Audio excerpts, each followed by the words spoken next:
Mahirap ba ang magbasa? Ang pagbabasa ay isa sa pinakamahalagang kasanayan na dapat matutunan ng bawat isa. Ito ang susi sa kaalaman, komunikasyon at pag-unlad sa buhay.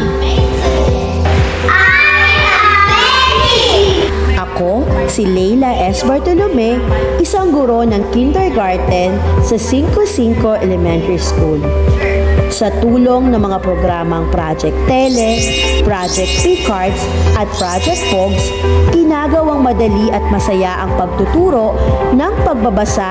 Ang Project Tele or Teaching Early Literacy Education ay isa sa mga pangunahing tugon sa mga hamong ito.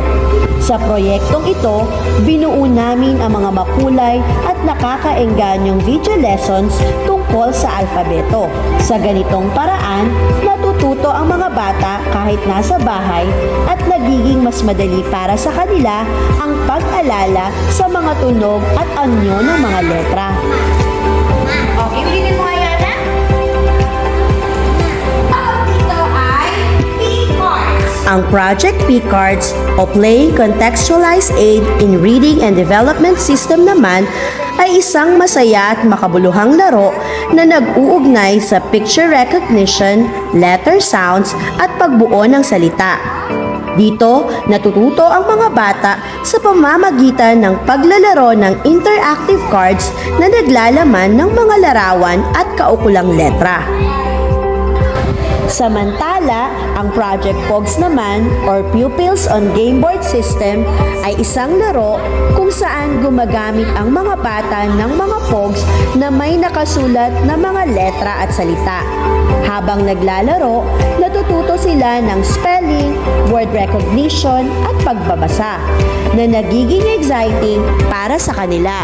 Bukod sa mga programang ito, ang suporta ng mga magulang ay naging mahalagang aspeto sa tagumpay ng aming mga proyekto. At bilang resulta ng nakaraang Division Oral Reading Test Validation, ay naipakita na nagkaroon ng magandang impact ang nasabing proyekto.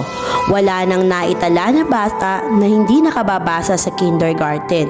Bagkus ay mayroong 4 na bata na nakababasa ng pantig, 4 na bata na nakababasa ng salita, 17 bata na nakababasa ng katamtaman at 3 bata na nakababasa na ng mabilis. Sa huli, ang pagbabasa ay higit pa sa simpleng pagbuo ng mga salita.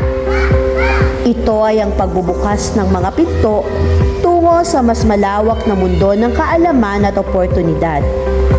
Ang bawat bata na natututong magbasa ay may kakayahang abutin ang kanilang mga pangarap. Bilang isang guro, isa itong misyon na hindi ko kailanman susukuan.